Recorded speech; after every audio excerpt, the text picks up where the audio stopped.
All right. First and foremost, got to give a lot of credit to the Jets. The way that they, gave us great challenges in our run game to try to find, positive yardage. And, they were an aggressive group, and the guys challenged us in every way you could think of, in the pass game, with the pressures, in the run game, all those things. So I got to just tip my hat to them. We're grinding out, trying to find solutions and find yards. And, Andy was able to come in there, get a critical third down for us. Xavier with the big day, just all the hard work paying off.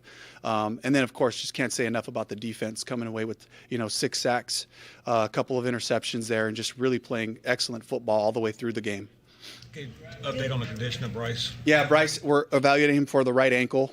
So we're taking all the information and we're going to look at him when we get home some more and see where we're at. We'll let you know. Twisted it maybe, Dave, at trying to avoid the sack. Yeah, on that long third down. Yeah, I was trying to get out of trouble there and got caught up a little bit. So we'll update you as soon as we have more information. Now, were you guys able to stick to whatever plan you had coming into the game with regards to how you used Chuba and Rico, or were there alterations that you guys had to make just based on what the defense was showing you? It just came out like we thought. We just switched some series and let those guys go out there and play some football for us. And, we were able to find some yards in different ways, some screens, some different things like that. And then, as they were trying to, make things difficult, we were able to get the ball on the edge a couple of times with Rico in there. So I just thought it was a good day of both guys running physically, running aggressive, and it ended up paying off for us. Dave, you mentioned a couple of interceptions, both by J.C. Horn. Even the timing of when they happened, how would you describe his impact? Yeah, just clutch play, doing right longer, and that's our definition of finish, and putting himself in position to make those plays, and really just his ability, his ball skills, to be able to come up with those plays was huge for us, and gave us a chance to put it away 2 drives before the end, really with the interception, but the defense just showed up collectively, Princely, another guy that just, showed up for us today and, got banged up a little bit and went back out there and finished. And I thought what a great step for him of just telling the team how much this means to him to be out there and be available for the guys. They've on a chance Bryce can't play next week. How's the offense changed when you go to Andy? Yeah, we'll look at all that and see what the best version of us is. But right now it's running the football, and Andy can handle all those things. And, the pass game, the reps, the time on task with the group that we have, we got to stay within our core of our system. And, Andy's fully involved in all that. So if he does play, that'll be the mode. Dave, Bryce has been remarkably durable throughout his first 3 years. That was a supposed knock on him coming in. For y'all to hold him out at the end of that game, does that speak to the potential severity of this? We'll see. We'll look at all the information. We'll make sure we trust our docs and get the full evaluation, and we'll go from there. Dave, when did you realize Delu wasn't going to be able to go? And what does it say about the group that you're able to continue to plug in so many guys there? Yeah, I think the injury happened on Thursday, and we started moving him around, trying to mobilize it. We just couldn't get his strength back to a point where we felt safe about playing him, putting him out there, and the beautiful timing of Austin Corbett coming back, and I got to watch the film, but first impression is that Austin did a great job just continuing to allow us to play our style of offense. What does having a winning record at this stage of the season mean after the struggles of the past few seasons? We just take it one game at a time. We celebrate the wins, celebrate the heck out of it just now, and the resilience of this group, the focus, the toughness to finish when we needed it, guys making plays on the offense, on special teams. I thought Trevor Etienne did an excellent job today, fielding the ball and making some yards out of that. So he handled all those punts great, which was such a good thing, good feeling for us. And then, of course, for Xavier to come through in a one-on-one opportunity, they challenged us all game, and to make that play when we had a chance for it was huge. Dave, your assessment of Bryce while he did play. He was doing excellent, throwing in rhythm, manufacturing, making sure we're getting to the right runs based on the looks and all those things. He's been just continuing to build off of that, just feeling confident about our process and being able to push our football forward. So he's been doing a great job. Dave, you brought up J.C. Horn's interceptions. I mean, those come in 2 really key spots where momentum can shift. How much did those turnovers change the game for you and how you attack the rest of the game? It was huge, just from a standpoint of guys expecting their teammates to show up and make big plays, and just the excitement and the energy that it brought the sideline for him to come up with both of those interceptions in critical situations. And Mike Jack had a couple of really beautiful plays on a one-on-one go ball down the field in the end zone, and then an end cut, a little bit later on the last drive, really close to picking that ball off. And then we had kind of a tie goes to the runner situation on the sideline where they got a first down. He had both hands on it. He's trying to pull the ball away. So I thought those guys just played excellent together today. How rewarding is it to see Trevor have a really good return game, help to set up the touchdown at the beginning of the season, had a muff, you replaced them in the game against Atlanta. How rewarding is it to see that faith pay off? Absolutely, and just working on his craft every day. What's my next step? And the next step was fielding those punts cleanly, finding yards. Great, good for it. But if we catch them all, we save a lot of yards, and he did an excellent job today with that. Dave, this felt like a situation where after Bryce went down, that the defense was not going to let you lose. And what did that speak to that group specifically? Again, just great for the players to feel every phase doing their part. Special teams, covering the kicks, returning the ball, getting us positive gains there offensively, making yards, making first downs. Third down today, it was a little bit of a rough day for us on third down, but we found some good completions early on to move the chains to give us chances. But I just love the fact that when everybody has a chance to affect the game, and they do, the trust factor and the confidence of the group takes a step and grows. Building off the winning later in the season, it's going to be the first time that the Panthers have had an over 500 record going into Week 8 since 2019. Is there any significance to that in terms of what you're building? We're one game at a time, and just taking these wins and celebrating the heck out of it, we have to keep that focus because it's required of us to go back to work. We'll celebrate it, we'll look at the film, we'll correct the things that we can improve on, but we have to have that kind of resilience and focus to just take a next step, go to the next game. We got a great opponent coming up. And I cannot leave this podium without, again, just talking about the Jets, Coach Wilkes, and just the job that they did, and our guys to have the resilience to take care of the football was a big deal today, especially with the challenges that we were presented. So really proud of the group and the way we finished. Do you win a game like this last year with the way that you guys kind of were struggling with complementary football? Off the top, I can't really give you a clear answer to that, but I speaks to each phase, I can ask the group, what are you expecting from your defense? And I believe the offensive guys will be able to say, these guys are going to play really hard against the run. And now creating the pressure, creating opportunities by getting pressure on the quarterback and affecting them, that's something we can add to us, And then offensively, still being able to come out of the day with a pretty decent run day, even with the challenges that were presented. We're learning more about this group and who we are. What did you learn today about the two-back rotation you had, and is that something you think you'll continue to do? It felt great. It felt great for me to know whoever I was calling the run for, I expect great execution out of these guys. And, Chuba even had a couple of excellent runs, on the perimeter, with screens and bit out some pretty good yards in that regard, too. So being able to be versatile with our play passes, our screens, and our runs is critical for us to have success. Can I get a little clarity on what happened right after Bryce's injury? Did he come up to you? Was he having problems walking? What happened after that sack that made you say, okay, we need to take him to the locker room? It was all the trainers just doing their job of evaluating him and being able to say whether he could get back out there and put force on that ankle and change directions and do the things we need him to do within our scheme. And, just felt like we couldn't get him back out there soon enough. And we'll give you more information as we gather that. Just to clarify, is it a sprained ankle at a minimum? Again, I don't want to give any specifics. I don't have the specifics right now, so I think we're just going to have to just do our evaluation and go from there. There was some speculation he got cleated. Was it more of a... I have no idea. I didn't see it. Yeah. David, there was 6 sacks today, and then the Merrick one specifically, it looked like he disguised it really well. What did you see from that unit as a whole, and then that sack in particular? Time on task, guys working on the different rush patterns that we're using for the week. They change them up a little bit every week, but the guys haven't, being really focused in on the details of how to execute them. The timing of it and all that is getting better and better. So I just think it's a credit to the coaching staff and the players taking to the game plan and executing it at a high level really today. You say that Bryce was high or low ankle sprain? I'm not going to give any specific details. We'll give you more information. You did say, though, just to be clear, that he was having trouble putting weight on it. Yeah, and otherwise he would have been back in the game. So thank you. Yep. All right, thank you. All right, thank you. Locker room's open.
JC, I mean, it's been talked about the lack of interception production throughout your career. You've got 3 in 7 games. I mean, what's different this year? Just capitalizing on the opportunities. I feel like I've been out a lot in my career, so just putting together a string of games and having opportunities to make plays on the ball, you just try to come up with it and make the most of it.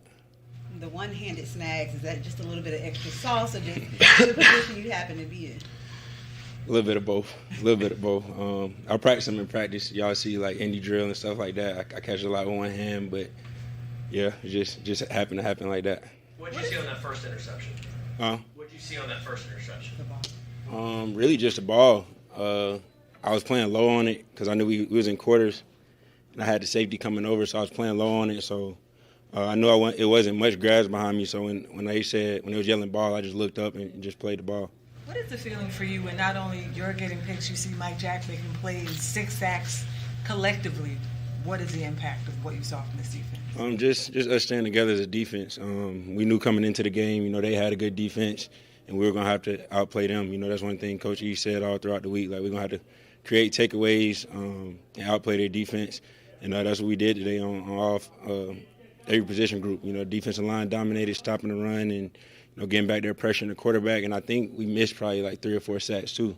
So they played their ass off, and we just got to get back to the drawing board tomorrow and get ready for next week. JC, different styles with Tyrod Taylor coming in the second half. How did you guys adjust to that? He definitely looked to be pushing the ball down the field a lot more than Justin Fields did. We just adjusted on the go. We knew with him coming in the second half, it was going to be a lot more passing, and he not the threat that Justin is running the football. So we knew we were going to have to be on top of our game and communicate in the back end and make plays on the football. When you made those 2 interceptions, each time it felt like an inflection point potentially that they could kind of really capitalize and trade momentum there. Did you kind of feel that after each interception that you guys had gained momentum back? Yeah, a little bit, but just the way the game was going, we were trying not to get too excited, after the turnovers, because we knew we were going to have to go back out there, like even that last drive to, get them off the field. So we just tried to stay focused. We celebrated the interceptions and the sacks and stuff, but just knowing, like I said, we were going to have to outplay their defense. I didn't get a chance to look this up, but have you had a 2-interception game while you're at Carolina? Nah, not in the NFL. I had one in college. So how does it feel to get 2? Because, sometimes people question you as an elite corner, and it seems like this year you kind of you're quiet, you're subtle with it, but you're letting your play show on the field. Yeah, I mean, people they're gonna do it. They're gonna say what they want, question what they want, but all I care about is the coaches. Like I always said, the organization believing in me, and the players in the locker room. That's the only people I need to believe in me, and I'm just keep grinding, trying to get better every day. JC, 3 in a row, first time with the winning record. I think for the first time since 2019. In perspective, what do you make of that? We doing a good job right now, coming together and winning football games, but it's a long season. We gotta. Like I said, I keep going back to my rookie year when we started 3-0, and then it went downhill after that. So you just got to stay locked in week to week. We're going to celebrate this, on the plane the rest of today. Tomorrow, we're going to come in there and make corrections and, get ready for Buffalo. What was the celebration in there? Dave said celebrating the heck out of it when he was up there, but how would you describe the celebration after? It was fun. It's always fun when you walk out there with a win, especially this being our first road win. That was one of the point of emphasis this week, just being able to, bring the show on the road and show we can do it on away games, and, we did that today. JC, for the last 3 seasons, I want to say, I don't know for, you guys have lost a starter on the defensive side of the ball, at least one starter for the season. And, this unit got a lot of flack off of last year's performance. Can you just talk about the ability and the resilience of this group to overcome losing somebody like Pat Jones and getting this road win? Yeah, I mean, it's tough, losing a playmaker like Pat. You see the game he had last week, and then just, losing him and, having to put 2 young guys in there with Princely and Nick. But they stepped up. They both stepped up today. I think Nick had his first career sack. So proud of them for stepping up to the plate, and they talented. And, last year was tough, but, this year, like I said, it's the 2025 Panthers. You can't worry about last year, and we just going to, keep trying to stay together. Like I said, people going to say what they want to say. We just got to stay together and worry about getting better every day. 6 sacks. 6 sacks for the linemen. You with 2 picks. Mike Jack with a couple critical. Should have had 2 picks. Mike, yeah. I know. He had a couple of good PBUs. When the whole defense is kind of eating like that, are you all feeding off of each other's kind of adrenaline success? Yeah, definitely. I think they describe it as like flow state, where we just, like me personally, I wasn't even thinking about the situations because like the way we was all, playing on one accord, I knew we were gonna keep dominating on the defensive side. So, when everybody playing good like that, it made the game more fun, stress free, and we all just out there balling. So, we're gonna try to reach that every game. Next week's game is going to probably be the most anticipated game at Bank of America Stadium in about a half a decade at least. As much as you're high off of this victory, are you allowing yourself to think about what the atmosphere is going to be like next week with a Super Bowl contender at home, and probably a game that's going to get a lot more attention than any Carolina game has had for a while? No, not really. We're going to enjoy this one today. We'll worry about Buffalo tomorrow. Did you saw Trevin's pass breakup? Oh, yeah. Yeah, Trevor, that was a great play. He was impressive.